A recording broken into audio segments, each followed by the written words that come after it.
Wait, so it's all fan fiction? Always has been. Even the Greek plays, the Arthurian romances, Tolkien, modern fantasy, even Hollywood? Especially Hollywood.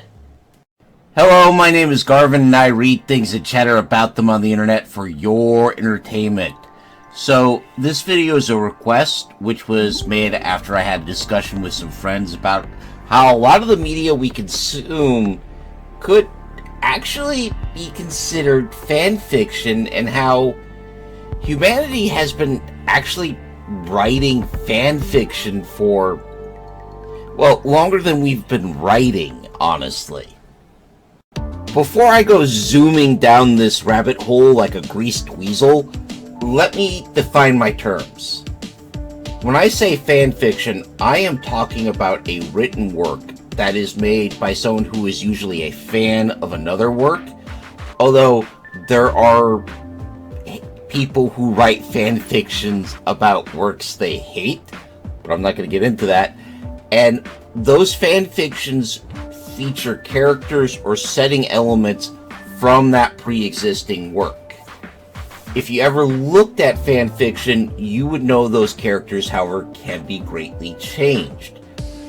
For example, there's a work out there that asks, hey, what if Harry Potter was actually the son of Marvel's Cinematic Universe Thor, and just zooms off like a rocket from there? There are also a lot of works that ask, what if Clark Kent was raised by someone other than the Saints of Kansas, the Kents? And some of those are actually published works by DC Comics, like Red Sun or True Brit. And there are some people who really enjoy reading and writing fan fiction, and there are those who sneer at it as trashy, derivative, and uncreative. And I'll be the first to admit, a lot of fan fiction is simply terrible, but I am going to defend the concept. I mean, first of all, it's good writing practice, and if you're not sure how to create your own world or how to create a character, writing something with somebody else's characters and worlds doesn't really hurt anybody, as long as you don't try to, publish a novel and grift a bunch of money off of that. If you're just slapping this up on Archive of Our Own, you're not hurting anybody, and it's good for you to help get that practice.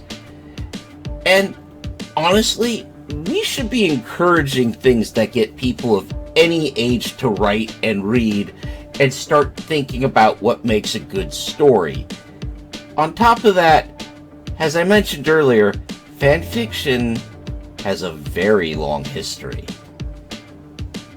Let me take you back to ancient Greece, a place I seem to take people to fairly often in these videos. The Iliad was composed in the 8th century BC and wouldn't be written down until the 5th century BC. And it's based on a pre-existing tradition which is believed to be based on something that took place around the 12th or 13th century BC. That's very tentative, by the way. So already I feel like we're pretty close to the border of fan fiction, as Homer or whoever actually composed this was taking characters from a pre-existing tradition and creating the epics we know today. But going even further, the classic Greek plays, for example, The Women of Troy, along with a host of others, were written and performed even later using characters from those epics in new stories, which, by my definition, is fan fiction. So if you're sitting down to classical studies and reading plays like Ajax or Agamemnon, you're basically reading ancient Trojan War fan fiction. Of course, if I'm going to throw that out there, I do have to mention the Roman work, the Aeneid, which is basically Roman fan fiction of the Trojan War, with the Romans casting themselves as the direct descendants of the Trojans and therefore their rightful inheritors. this isn't the only work that does this. There's a whole genre, it seems, of Latin works, usually written from the viewpoint of the Trojans during the Trojan War. Now, some of you might want to point out fanfiction writers also have a tendency to add their own characters to these stories, and no surprise, this also has a long history behind it. I'm gonna invoke Robin Hood and King Arthur. The earliest Robin Hood tales don't have the character of Maid Marian in them, nor do they talk about Robin being a fan of King Richard. In fact, one of the early works, A Guest of Robin Hood, names the king as King Edward. And as for King Arthur, the first mentions show up in the 800s AD, and Lancelot doesn't show up for another couple of hundred years. And even then, it takes even longer to add in that notorious love triangle. On the modern side, you know about the legions of retellings of both Robin Hood and King Arthur that are taking these stories and putting them in different contexts or re-imaging them or whatnot. I mean, the number of Hollywood films alone that fall under the definition of fanfiction here with just King Arthur and Robin Hood are... wow. Now, my favorite King Arthur-based fantasy is a book, well, it's a book series, I should say, The Traitor's Son Cycle by Miles Cameron. I recommend starting with the first book, The Red Knight. I also gotta point out, William Shakespeare himself is not above writing fanfiction.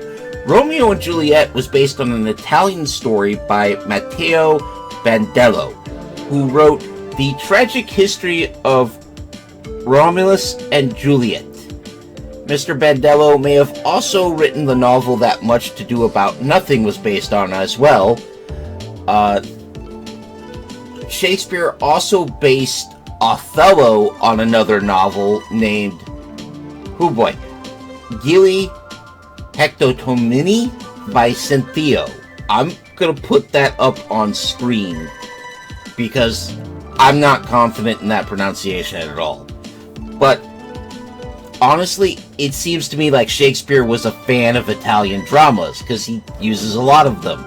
And this isn't to suggest that Shakespeare was some sort of hack or he wasn't a good writer, because he was a powerful writer. His works have lasted as long as they did for a reason. And consider on Juliet and Romeo, how many movies have basically used those characters and plot? I mean, West Side Story is a Romeo and Juliet story, just to use a big famous example. And for a more fun example,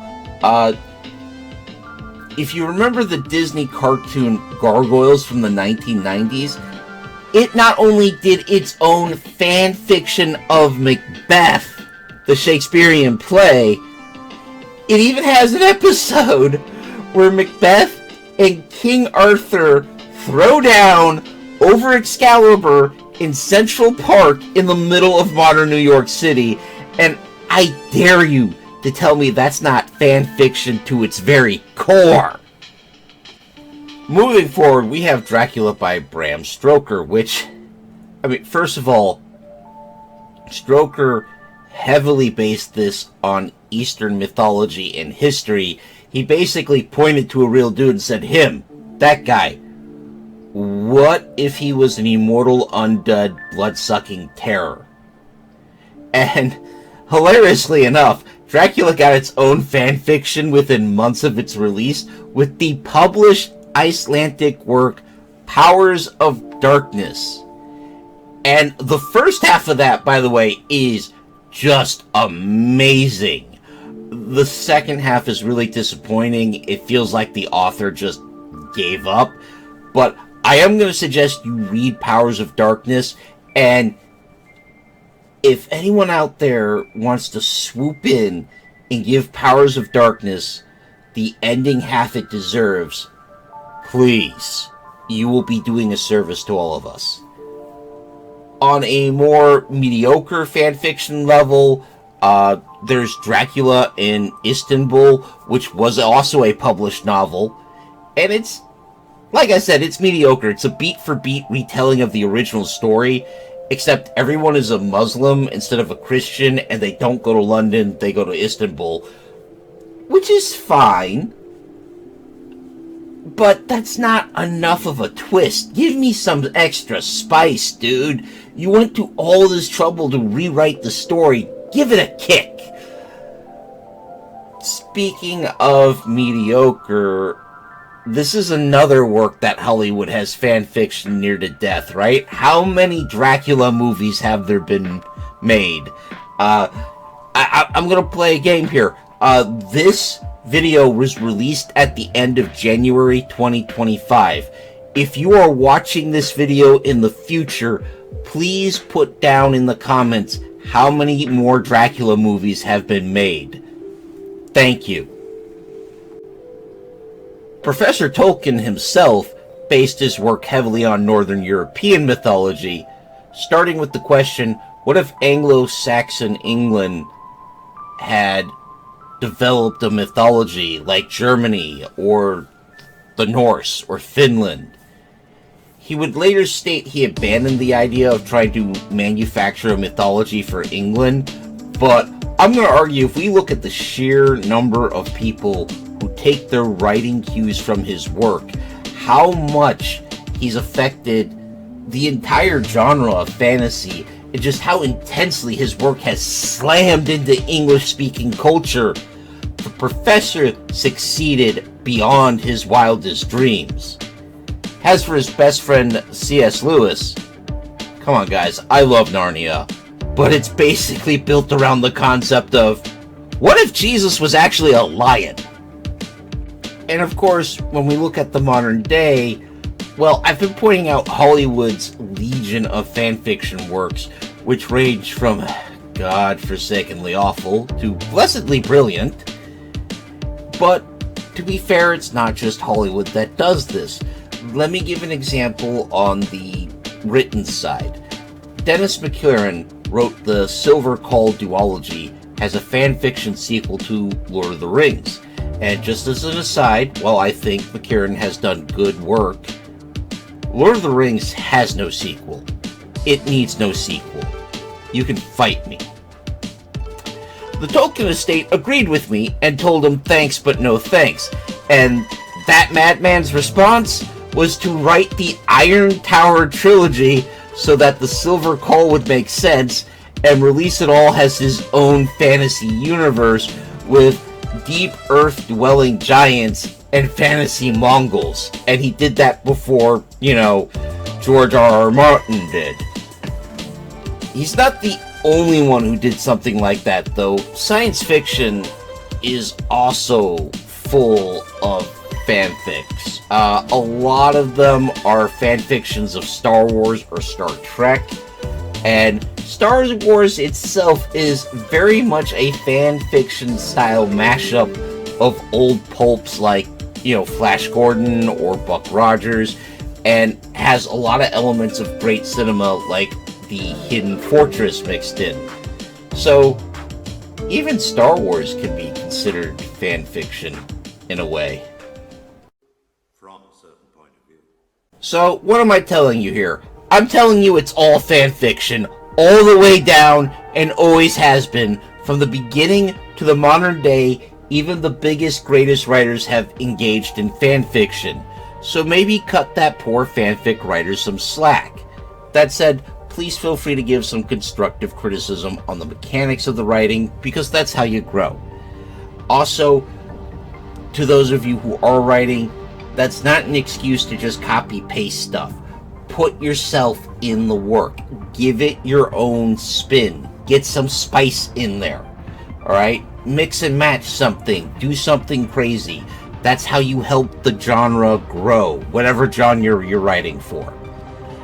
And for those of you who just are writing fan fiction, it's good practice for writing your own characters and stories. Just be ready to accept that constructive criticism when someone says, hey, I'm sorry, but your dialogue falls flat. Or, hey, your action scenes need to be reworked because I can't feel the action. It's too choked full of unnecessary detail. Do it.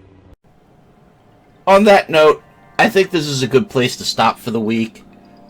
To my friend who requested this, I hope you enjoyed it, buddy. If you guys would like to be able to make special requests or just vote on upcoming content, you can join my Everwise patrons for as little as $1 a month, or make a one-time donation on my Ko-fi. There's a link in the description. If you found this video informative, or at least entertaining, please comment, leave a like, or even consider subscribing. All of those help me in my eternal struggle against the dread Lord Algorithm. Terror be on his name. I also like to give a special thanks to my biggest supporter, Big Steve. As always, man, I'm glad you're with us. Next week, we continue a channel tradition, as it will be February, and that means it's Dick Month, Philip K. Dick Month, and we'll be looking at Man in the High Castle. I hope you'll join me, but until then, take care of yourselves, take care of each other, and of course, keep reading.